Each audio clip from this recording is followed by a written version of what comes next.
এক সপ্তাহে দেশের শেয়ার বাজারে মূলধন বেড়েছে প্রায় ৯,৫০০ কোটি টাকা। একই সঙ্গে বেড়েছে লেনদেনের পরিমাণ।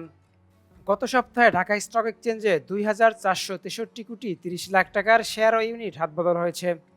সপ্তাহ শেষে বাজার মূলধন দাঁড়িয়েছে ৬,৭১,০৭২,২৫ লাখ টাকায়।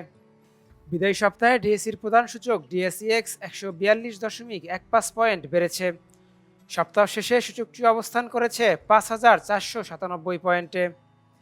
এছাড়া ডিএস ৩০ সূচক ২৮.৭৭ পয়েন্ট যোগ হয়েছে। অপর সূচক ডিএসইএস বেড়েছে ২৫.১৮ পয়েন্ট।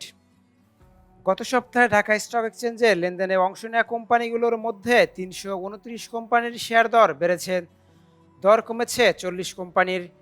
বিপরীতে ২৪ কোম্পানির শেয়ার দর ছিল অপরিবর্তিত। সপ্তাহ শেষে ডিএসইতে লেনদেনের শীর্ষে উঠে এসেছে যমুনা অয়েল কোম্পানি লিমিটেড। এক সপ্তাহে কোম্পানিটির প্রতিদিন গড়ে ২৯,৯৫ লাখ টাকার শেয়ার হাতবদল হয়েছে। গেল সপ্তাহে ডিএসইতে দরবৃদ্ধির শীর্ষস্থান দখলে নিয়েছে আফতাব অটোমোবাইলস লিমিটেড। ৪ কার্যদিবসে প্রতিষ্ঠানটির শেয়ার দর ২১.৩৬% বেড়েছে। অপরদিকে সর্বোচ্চ দরপতন হওয়া ক্যাপিটেক গ্রামীণ ব্যাংক থ্রোট ফান্ডের শেয়ার দর কমেছে ১০.৩৪%।